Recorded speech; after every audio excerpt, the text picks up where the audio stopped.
We'll get started in 3, 2, 1. Hello, everyone, and welcome to the 30th episode of the Atlas Society Asks. I am Jennifer Grossman. I'm CEO of the Atlas Society, which is the leading nonprofit organization introducing young people to the magnificent literature and ideas of Ayn Rand. Today, we are joined by my friend Jacki Deason. Before I even get into introducing Jacki, I want to remind all of you to please, whether you're joining us on Zoom or on YouTube, go ahead, type in your questions. I would love to get to as many of them as possible. So Jacki is someone I have actually wanted to get on this show since we began back in March. And little did I know that this would be the topic that we would be talking about, among others, election integrity, because of course, Jacki Deason is a senior fellow at the Texas Public Policy Foundation. She hosts the Jacki Daily Show, a podcast and Blaze radio program that covers all things energy, including policy, the impact of green energy, and the oil industry. A member of the Federalist Society for the past couple of decades, Jacki worked on many issues in her 7-year stint as counsel at the U.S. House of Representatives. One of those issues was election integrity. So when after November 3rd, she and many in our nation became concerned about reports of election irregularities in a few specific counties, despite having a very full plate of responsibilities in Dallas, including being a newlywed, she volunteered her services to the Trump campaign to help lend her expertise. And she has pretty much been on the road ever since. We don't bury the lead, as they say in journalism. So yes, we are going to talk about one of the most surprising things that she helped to unearth, which was the surveillance video from the State Farm Arena in Atlanta, Georgia, of what happened after the counting had been halted for that night. So we are going to get to that. But first, Jacki, welcome again. Thank you very, very much for joining us. Thank you so much. Honored to be with you. So Jacki, before we get into some of these hot topics, you have such a fascinating background. Would you share with us a little bit of the Jacki Deason story? You descend from a long line of energy workers, including roughnecks, railroaders, coal miners, nuclear energy specialists. So tell us a bit about your beginnings and what inspired you to pursue both energy and election integrity as areas of speciality. Well, strangely, I really didn't get interested in energy, despite it being my family's business, until after I went to Capitol Hill. And there we were doing all of this counterterrorism investigation, specifically the funding of terrorism. And of course, you find out it all goes back to petrostates in the Middle East, oil countries, excuse me, countries that produce oil and natural gas basically is the source of the font of the funding. And so I began thinking about how do we unravel our relationships with these countries in a way that we could actually tackle the problem. So it started there. And then I began investing about 2,000 hours or so studying the history of oil, which is really the history of the world over the past 200 years. I mean, nearly every war has some way or another that oil is implicated in the motives or the outcome of the war. So with that, I just decided that the American shale revolution was one of the best things that could ever happen to the country. And it was really upsetting me that it was not being messaged appropriately as the geopolitical salvation it was for us. So I just decided I had to tell the world, and no one was holding the Green Movement accountable for its attack on US energy independence and security. So someone had to do it, and I decided that would be me. So I founded my show in 2014, and it's still going. Well, on the budget. that's spectacular. That has been an interest of ours at the Atlas Society. We recently had on as a guest Michael Schellenberger, author of Apocalypse Never, which was also the subject of our book club, which is, we've got dozens of students from around the country and around the world. You are reading an interesting book as well. We were chatting about it right before we went live. Maybe that would be a subject for the book club as well. Right, so I'm just now picking up The Indispensable Electoral College, How the Founders' Plan Saves Our Country from Mob Rule. This is by Tara Ross, who also is a Texan. And last I checked, she was not big on Donald Trump. This is not a book that just came out to support Trump's reelect. This is a book that goes back. I think her first edition goes back maybe years before Trump. And she's basically taken up the Electoral College probably after the 2000 election as an interest. So understanding, is this a good idea? Why do we have this? And so she concludes, and she's a huge advocate that's in demand around the world to explain this to, foreigners don't understand our Electoral College. Americans don't understand it, really. She does a great job of explaining why we have this institution and why it's really capable of handling just about any situation. And we're about to see, I think, how it works, not only because you just watched what happened in December 14 when the college acted, but also we have now 7 states that have sent 2 slates of electors, Democrat and Republican, or Biden and Trump. So literally, they send both sets of votes to the House. That's very unusual. It's not unprecedented, but it's nearly unprecedented, certainly the way, in the circumstances that we have it now. People disagree dramatically on what it means, what can or should happen because of this. And I've talked to so many experts, read so many law review articles and books. I can't find any 2 people who will agree on exactly what the possibilities are and what can happen in a situation like this. It's really uncharted territory almost, but certainly our Constitution and statutes give us a roadmap. We've just never been down the road yet. So January could be really interesting. I don't know. I can't tell you that I know what's going to happen.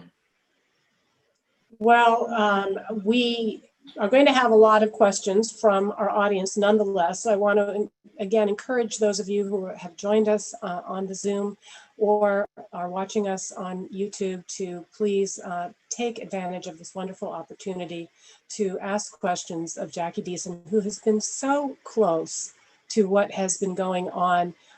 So Jacki, you and your husband are also great philanthropists. We met just a couple of days ago at a fundraising event for Turning Point at Mar-a-Lago. We've seen each other at the stand together.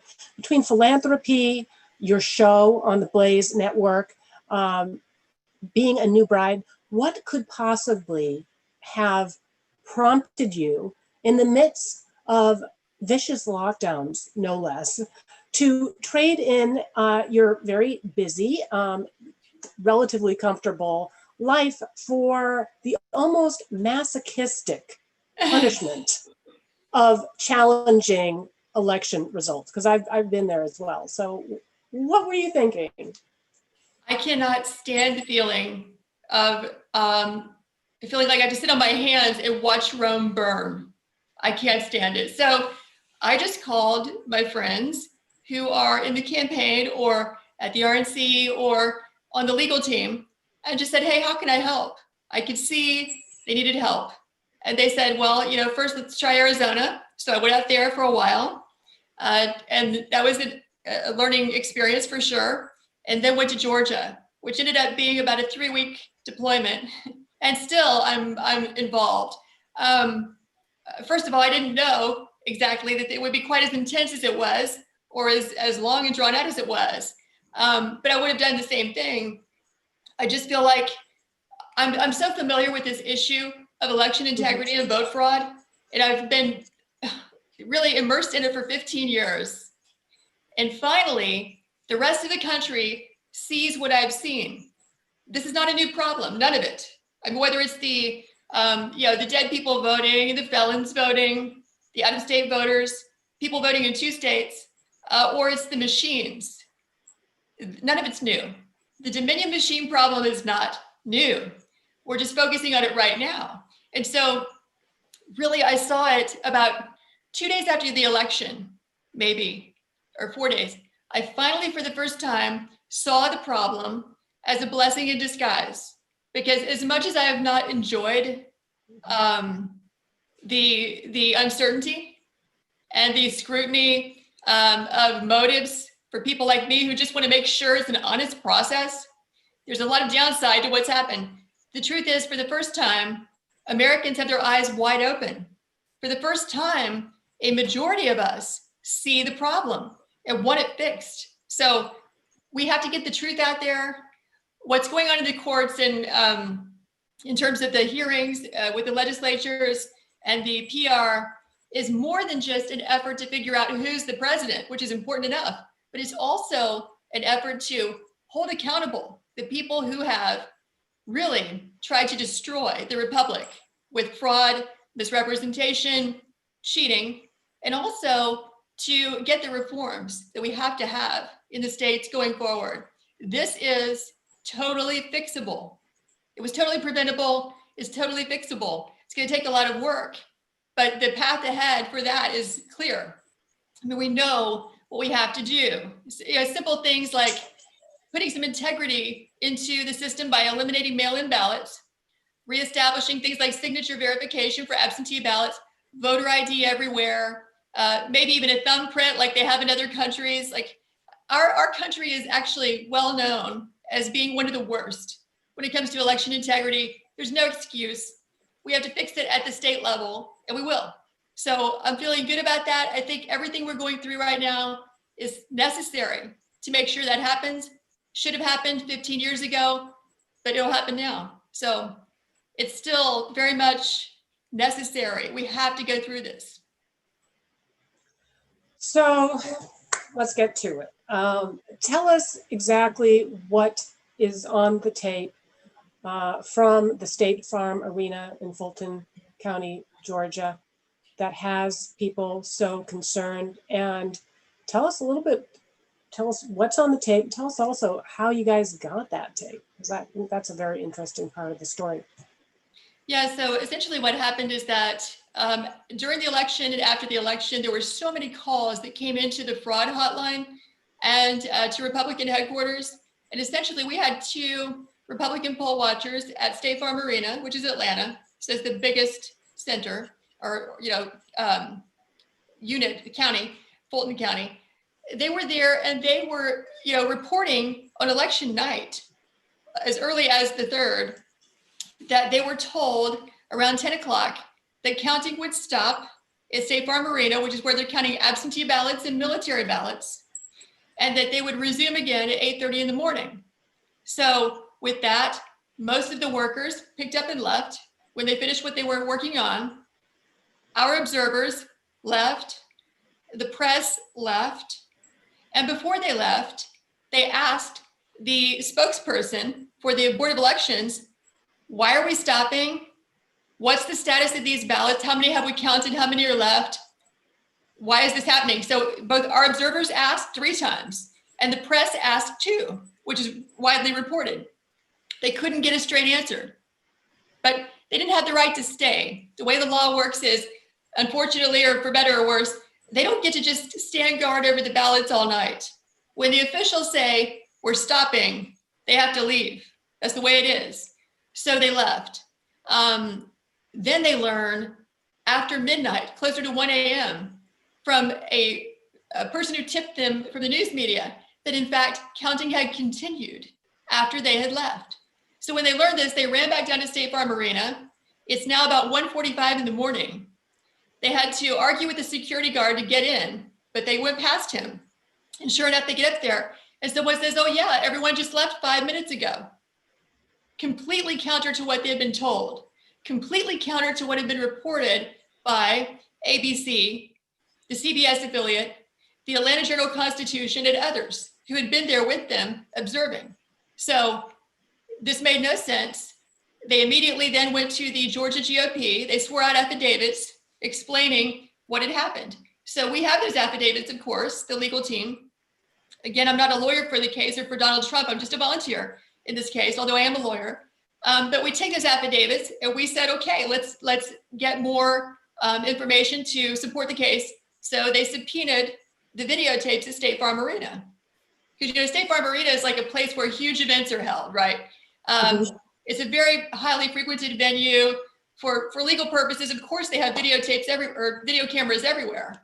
So sure enough, the affidavits matched up perfectly with the video. We could see it was correct. There was all this conflicting information coming out from the Board of Elections officials and the Secretary of State. So we presented the video to the Georgia Senate Committee, where I was that day. You can see all of this, by the way, on an article that Molly Hemingway did that was published in The Federalist and Real Clear Politics. She does a great job of fact-checking the fact-checkers, because we put this video out there and literally, I'm just narrating precisely what you're seeing in these 4 frames, because if you didn't have someone narrating, it would be very difficult to make sense of what you're seeing. It's 4 different frames of the same room, 4 different angles. It looks like 4 different rooms, but in fact, it's not. So really, I mean, I didn't say people here committed a crime. I just said, let's take a look at what happened. You know, at 8 o'clock this, at 10 o'clock that, at 10:30 this, and people can see with their own eyes that for some reason, the majority of the people present get up and leave at about 10:30. And yet the Secretary of State was saying, no one was ever told to leave. No one was forced to leave. In fact, we had a monitor there the whole time. All of that was false. All of it was false. A simple Google search would have proven to the fact checkers, they don't even Google their own, information. They call the Secretary of State and essentially ask him and his staff to fact check themselves, to grade themselves. How did you do? Was there any problem with this election? Because look, if the people of Georgia had their votes stolen, on whose watch did that happen? Who's responsible for that? So should we be surprised that there's a lot of hand waving and they want to say nothing to see here and that they're contradicting themselves in the press? I'm not surprised. The Secretary of State entered into a settlement agreement with the Democrat Party and Stacey Abrams back in April, which loosened the standards for how you evaluate the signatures on absentee ballots. Okay, that was in direct contravention of a Georgia statute. He can't do that. That's illegal. It should have been stopped right there. So that's one thing we're arguing in the election contest, or that Donald Trump is arguing, that President Trump is arguing. Just like when you send the public away and the Republican observers away and the press away, you can't then start counting votes again, which is exactly what they did in the State Farm Arena video until about 1 a.m. You can't do that for 2 reasons. There's a statute that says you will do all proceedings at the tabulation center in public view. That means Republican observers have the right to be there and to object. The press has the right to be there. The public has the right to be there. Second thing, if you're going to start counting, again, you have to give due notice to the press. And in fact, the election officials have to give notice every single day that they're counting again, so that people know, so they can be there and observe. They broke those 2 laws right off the bat. Right off the bat. I mean, assuming that those ballots were perfectly fine and legitimate and real, we're certainly not sure of that and have reason to believe otherwise. We have lots of questions that need to be answered.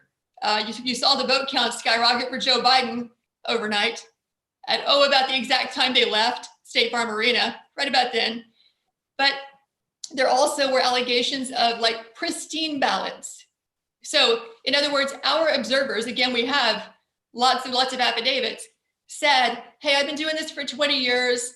For some reason, there were a lot of absentee ballots that weren't even creased. There weren't even creased. How were they mailed in with no creases to be put into the envelope? How's that possible? We don't think that's possible. And then there were other people who said, there was just Biden vote after Biden vote after Biden vote, 500 in a row. We don't believe that. So there are all kinds of things I could walk you through. Now it's public. I think you can find it online because we want all of America to see the affidavits from these people who are very brave. I mean, first of all, coming forward, putting their name on the dotted line under penalty of perjury. I mean, they could go to jail, right, if they're not telling the truth. And these brave people, and some of them are just volunteers, like my grandmother who works the polls. They're not hotshot lawyers who can come in and just throw their weight around. These are just patriots, the people who love their country, who are telling the truth. And so that's what we showed on the video. I really feel like the legislators were very blown away by what they saw. Anyone can see that's wrong. Anyone can see that should never happen. And then for the fact checkers, so-called fact checkers, to come out and try to say, don't believe your lying eyes. There's nothing to see here. This is totally normal. It doesn't pass the laugh test. People don't believe it. And then the Washington Post attacked Fox News for covering the story. Look, the video speaks for itself. I don't know what those ballots had on them. I don't know if they were all marked for Joe Biden or not, but it's possible because there was no one there to watch. How do we know that wasn't the case? Do you know that now it's being reported that someone ran the math on how many people voted for Joe Biden and the Democrat Senate candidate, Mr. Ossoff, versus how many people voted for Trump and also Perdue, the Republican Senate candidate. Typically, those will track very closely. People who vote Republican for president will vote Republican also for the Senate and vice versa.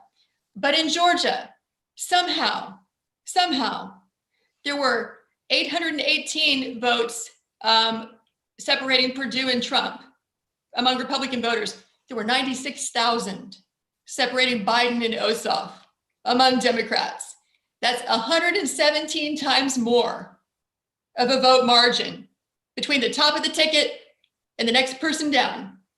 Does that make any sense?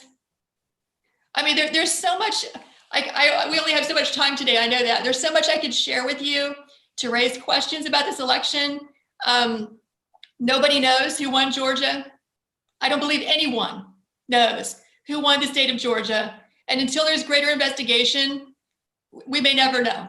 We may never find out. But right now, as you might know, there is a signature verification effort across all 159 counties ongoing. And there's also a live election contest. Our case is still in the courts and undetermined. So we don't know yet how that turns out.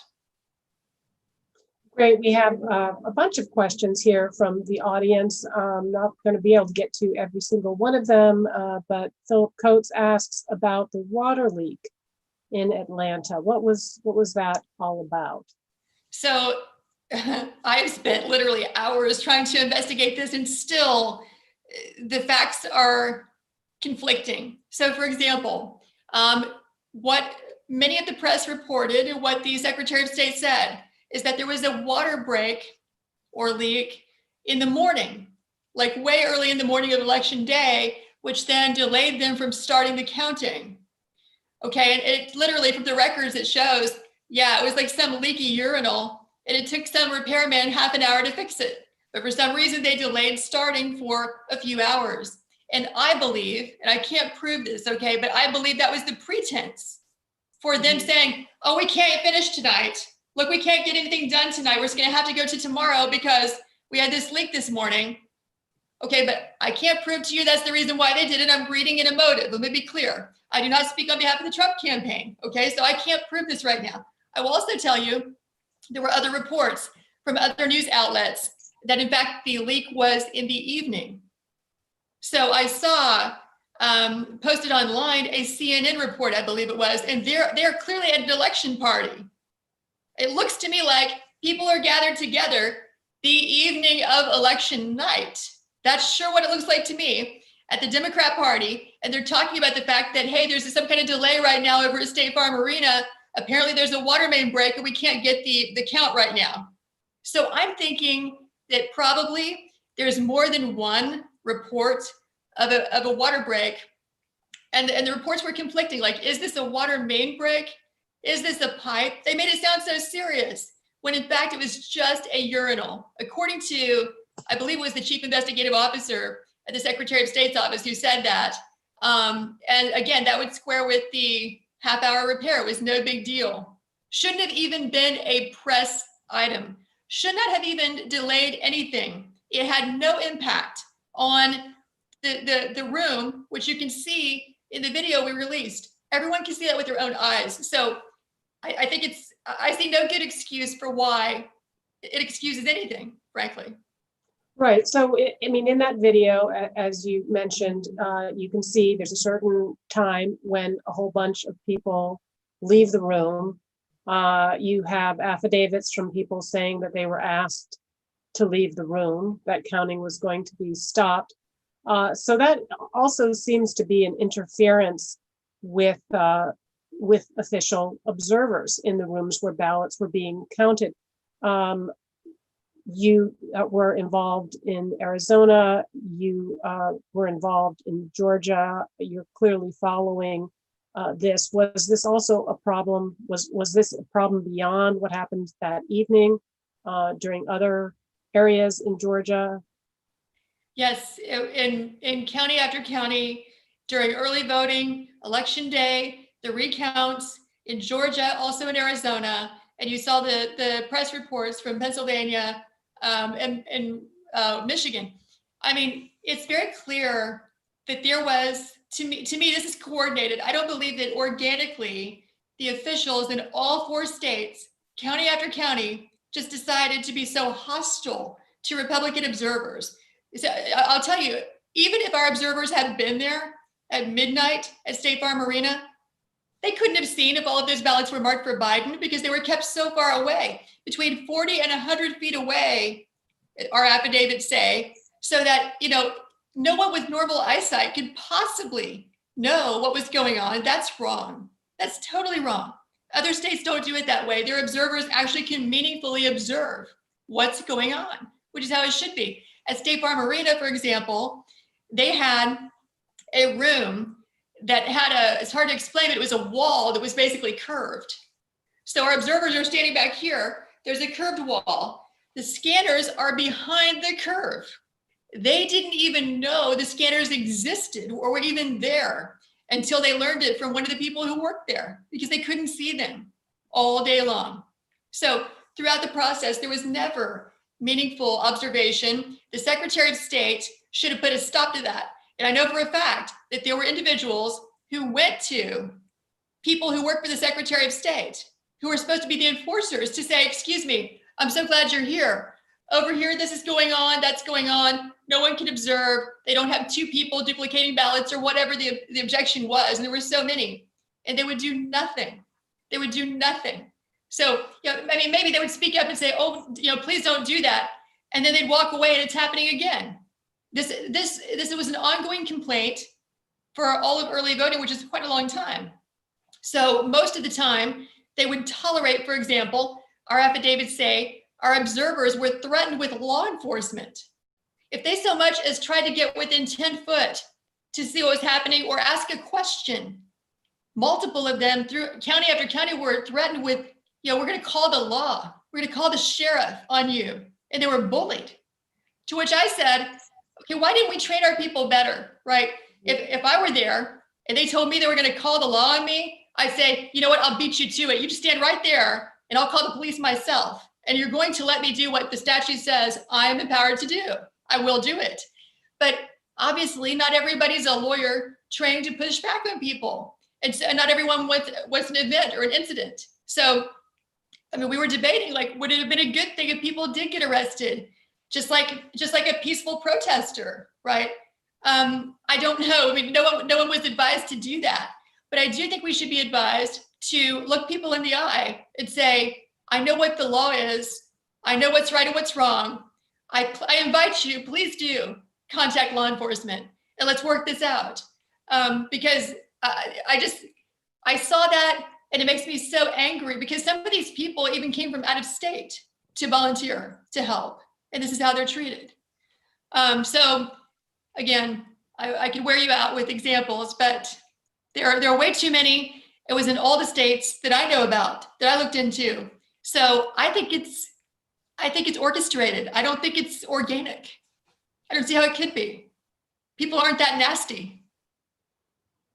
So are people allowed to, use their phones to document what, because that to me, it seems that so much transparency has come, whether it's criminal justice or arrests or police, brutality, it's coming from people being able to videotape what's going on.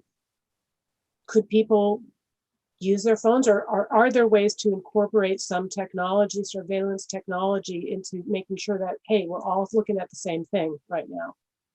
So generally, no. And part of the reason I think is that in Georgia, for example, and other states, they want the voter on election day or during early voting to feel like what they're doing is private. They don't want them to feel like they're being filmed while they're filling out a ballot, or any chance that you would actually film the choices on the ballot. So I understand that part. But even when there are no voters or ballots involved that would be identifiable, so for example, in a recount, there are no voters present during the recount. Also, if you see the ballot, there's not a voter's name on the ballot. You would not be able to connect the voter to the ballot, generally speaking. I mean, there's the selection and there's a barcode to identify who the voter is. But, after it's separated from the absentee ballot with the signature, you would not be able to see who that is. So I think that, personally, again, this is just me talking wish list for reform.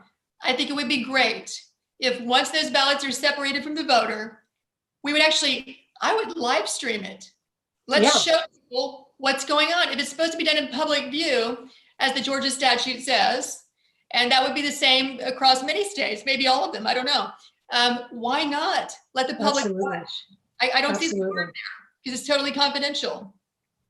Yeah, because this just seemed very disorganized, very chaotic.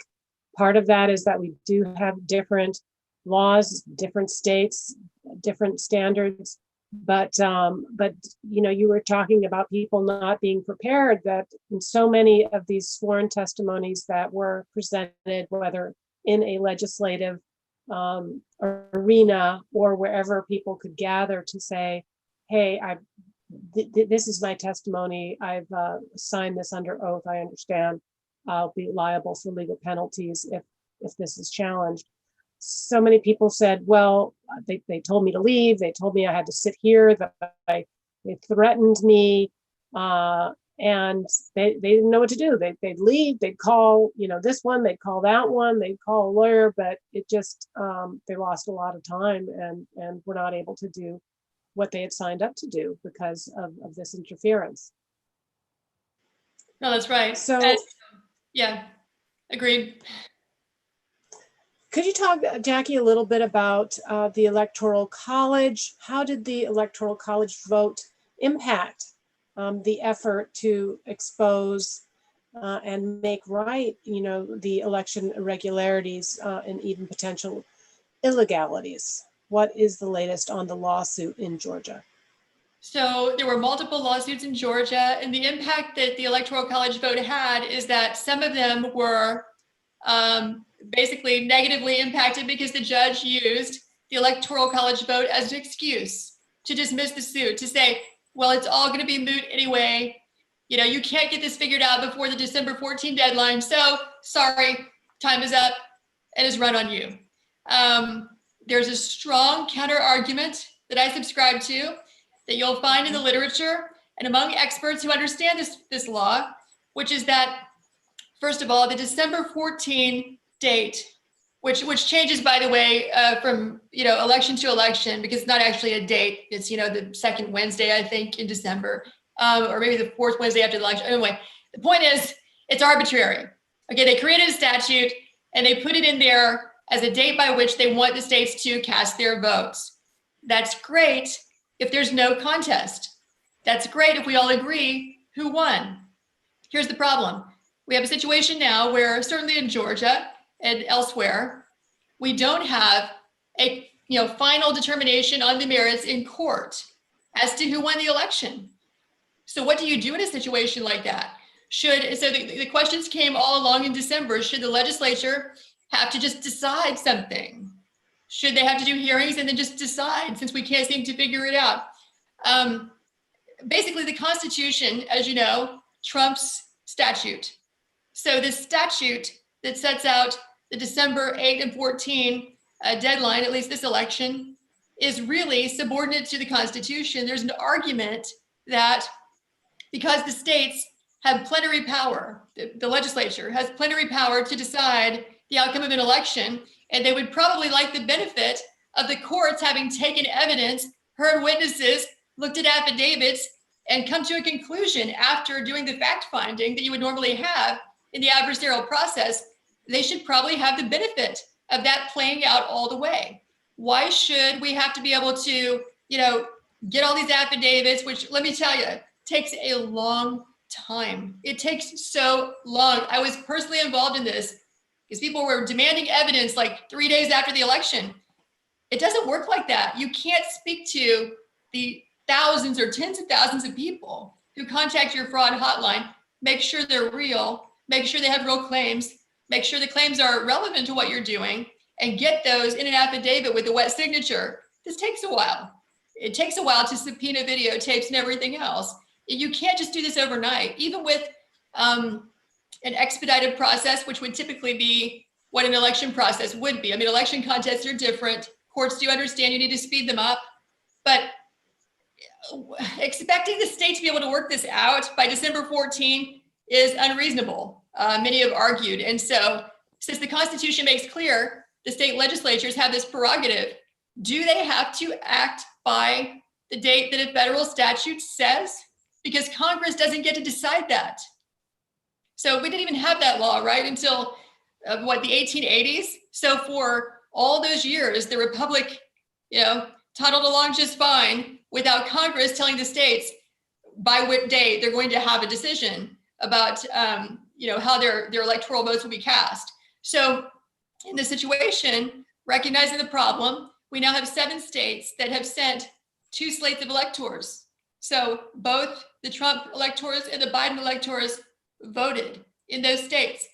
Those have been transmitted to Washington. As I mentioned earlier, I'm not real sure what's going to happen there. And there are a number of people who can step in and have something to say about how we do or do not count a situation where we have dueling electors. As I said, there is a precedent for this going back to the 1880s, which is why we now have the statute that tries to work this out. But there, again, you had 3 states that sent 2 sets of electors. And in the end, Rutherford B. Hayes is the president, and they extracted concession from him that he'll end Reconstruction. Okay, I don't know about you. That doesn't seem like a constitutional or principled outcome. Like, okay, we'll let the votes go this way as long as you promise to do this or that. I have no idea how that precedent will bear on this year or January. I don't know. But, Mike Pence could decide to recognize electors from one group or the other, or throw them out completely, I suppose. The House clearly is run by Nancy Pelosi by a thin margin that she wasn't expecting. Unfortunately, the House has a lot of power when it comes to an objection that would be raised and will be raised. You should expect to see, I think, multiple members of the House objecting to this election. You'll see some senators, I suspect, objecting to the election. They can do that whether or not we have a situation that would trigger the 12th Amendment, right? So the 12th Amendment would be implicated where you have a situation where neither candidate has 270 votes or a majority of the Electoral College vote. Some people say this amendment is only triggered where you have 3 sets of electors for 3 different candidates, as you did in 1800. I won't bore you with it, but we have history to suggest that perhaps it would not be triggered in a Biden-Trump situation. There would have to be a third party.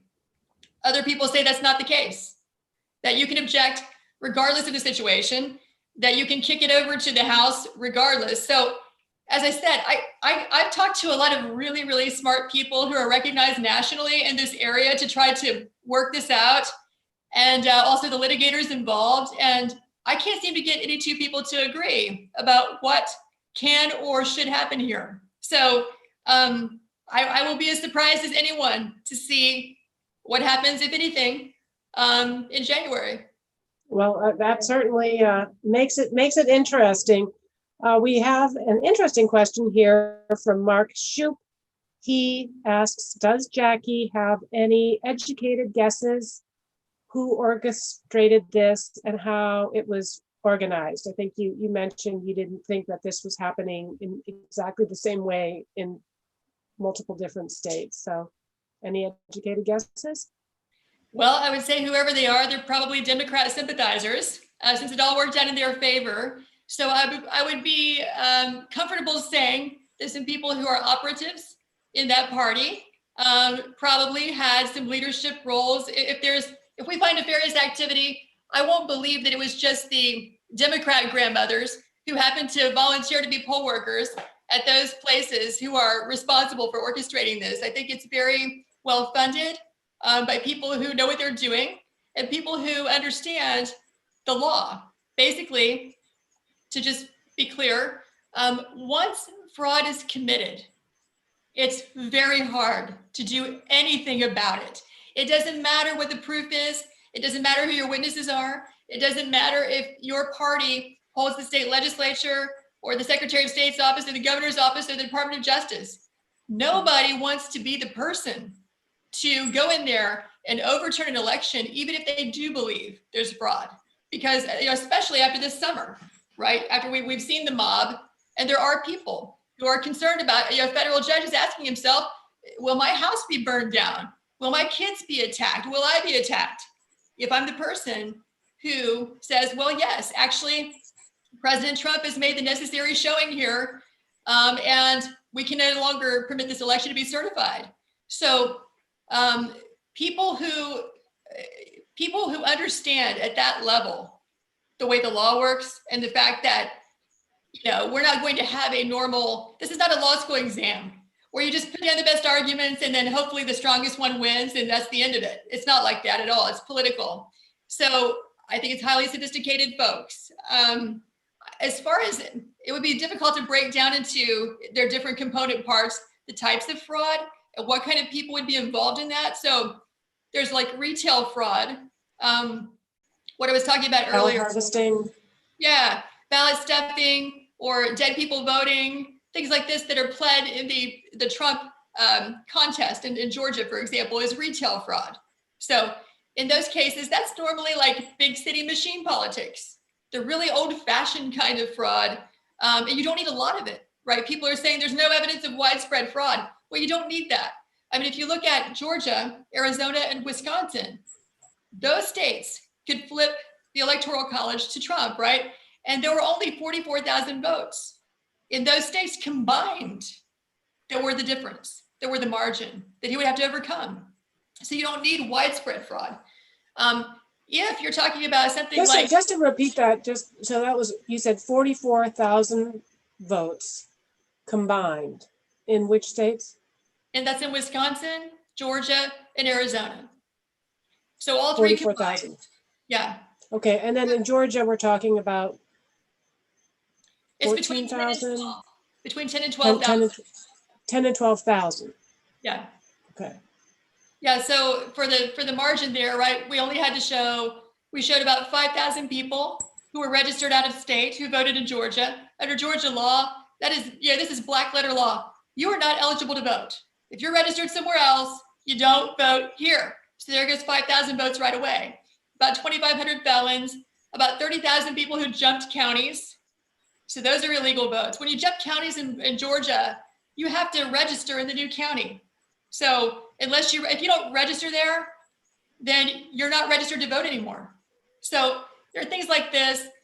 We only have to show that we have those types of votes happening beyond the margin of victory. So under Georgia law, you don't have to show how those people voted. Of those 5,000 who voted from out of state, we don't have to show that they all voted for Biden. That's not required. Yeah. So, and I think that's true in a lot of states actually, but certainly in Georgia. So anyway, Trump has definitely made the showing. Assuming he can get a hearing and get his day in court and have his experts prove up those numbers, then that's it. He's done what he has to do under the law to request a new election. That's the remedy, or get a decertification of the election that was just certified by the Secretary of State.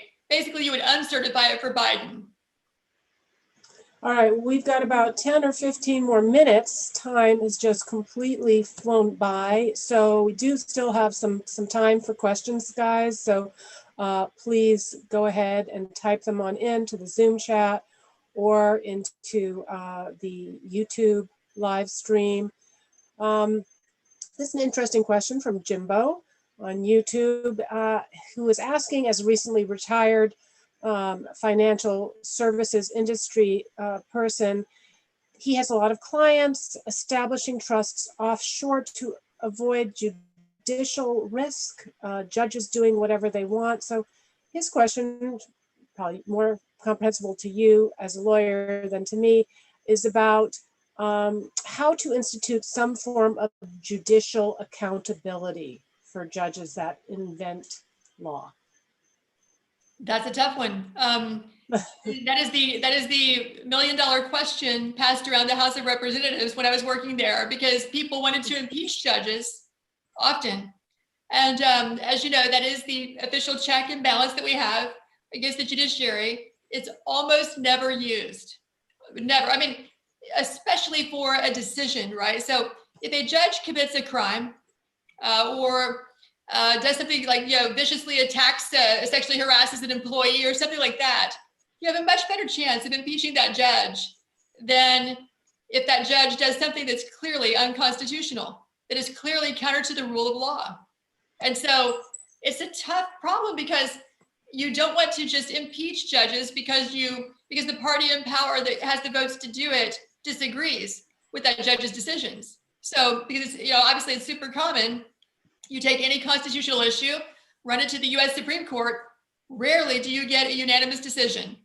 I mean, for the big decisions that you and I follow in the press, they're usually divided. So you have a situation where half the country thinks it's wrongly decided, right? If you have a split court.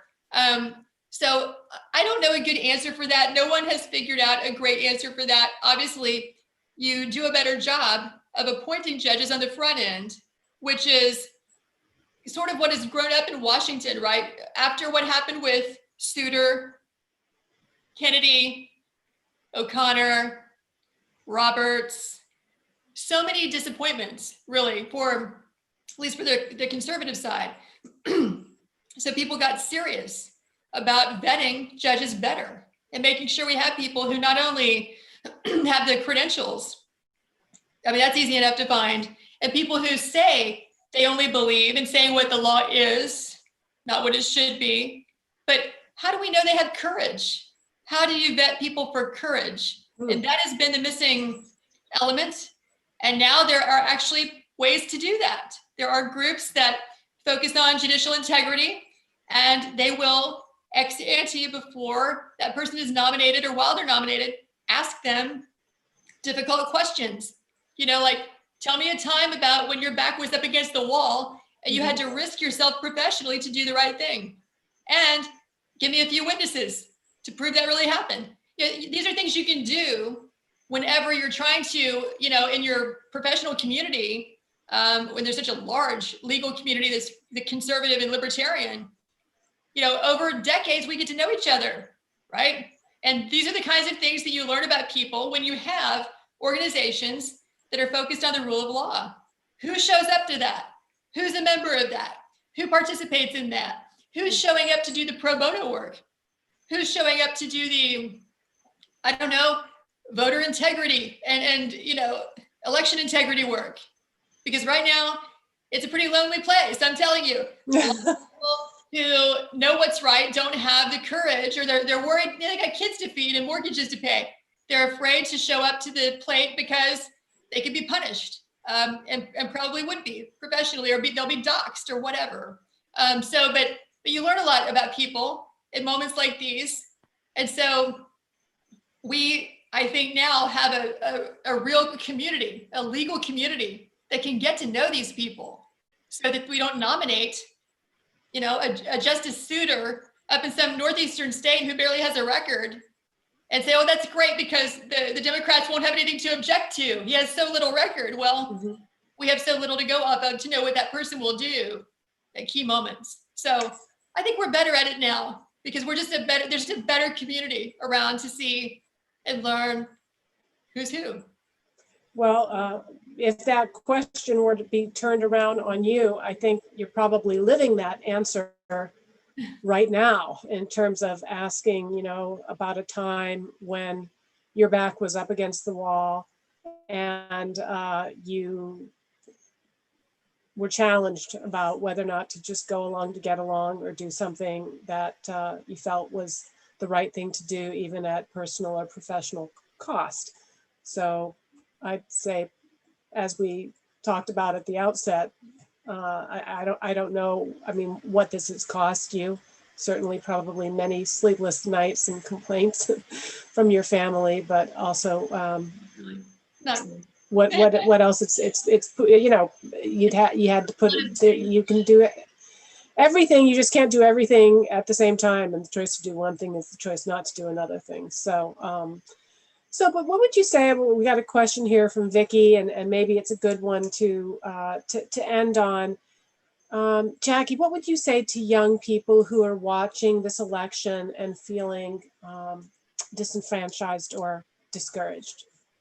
I would say times like this in history are not uncommon, and you have to never be discouraged, never give up, never give over your country to people who would like to steal it and destroy its institutions, no matter how bad things are. Just like now, the people in Georgia, should they be voting? Because after all, we know that the system has some serious flaws, and that again, the wrong candidate might be, you know, named the winner. Yes, they should vote, and yes, they should go to their representatives, the kids too. And it's great to learn this when you're young and say, hey, my future matters. This is my country. This is my republic. This is my rule of law. And I expect you, representative, to get up there and defend it. I expect you to fight. I expect you to vote for reforms that are going to secure the system and make sure this never happens again. The country's been through far worse, many times. And it's just for people like us to do the right thing and go all the way, go to the mat, demand that things be made better, demand a better outcome. You drive past Arlington National Cemetery and you see just a fraction of the people who've laid down their lives to give us this system. No one's gonna take it away from us. You don't give up. You never give up. You teach your kids that. So, I mean, I'm certainly emboldened. I'm actually optimistic. I'm actually thankful that the country sees what's happening, that the polls show people understand it, they get it, they're not fooled, and the truth is getting out there. So, you know, these are the times that you actually grow as a culture and as a movement. So we have to rise to this occasion and never be discouraged. That is the way you ensure the wrong side wins. So don't be discouraged. All right, well, Atlas Society Gremlins, make sure that you time coded that, because that is our video meme that we are going to play again and again and again. And there are not enough time left for me to be able to thank you, express my gratitude for your time today, Jackie. We have someone else who just popped on the screen here who wants to express his gratitude, and that is your friend and friend of the Atlas Society, Bud Brigham. Oh, yeah. Who says he's grateful for Jackie's courage and demonstrated extreme unwavering commitment to the rule of law, justice, and freedom. So thank you from Bud. Bud is a national treasure. If you don't know Bud, he is behind so many great things that happens in the country. I don't know where we'd be without him. So Bud, thank you so much. Absolutely, for everything that you do. Don't think we don't notice.